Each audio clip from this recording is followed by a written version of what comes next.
ના ના ના ના ના ના ના, અત્યારે જ હવેથી નાઇટ શિફ્ટ બંધ કરી દો.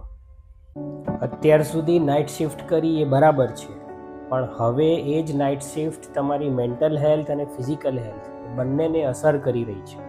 અને અસર એટલી વધી ગઈ છે કે તમારું બોડી એને હેન્ડલ કરવા માટે સક્ષમ નથી. શું લાગે તમને, કેમ ભગવાને દિવસ અને રાત બનાવ્યા છે?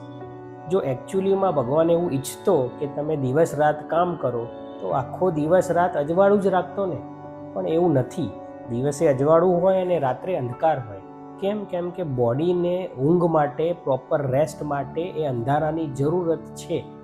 પણ હવે એની વિરુદ્ધ જઈને, આપણા બોડીની વિરુદ્ધ જઈને આપણે રોજ વધારે પડતું જાગતા રહીએ તો હાઈ પોસિબિલિટી છે કે મેન્ટલ હેલ્થ ઇશ્યુઝ બી આવશે અને ફિઝિકલ હેલ્થના બી ઇશ્યુઝ બી આવી શકે છે. જો એવું જરૂરી નથી કે બધાને જ નાઇટ ડ્યુટી ના જ કરવી જોઈએ, પણ તમારા કેસમાં આ સિમ્ટમ્સો, આ લક્ષણો એટલા પ્રોમિનન્ટ છે કે હવે નાઇટ ડ્યુટી તમારે મૂકવી જ પડશે.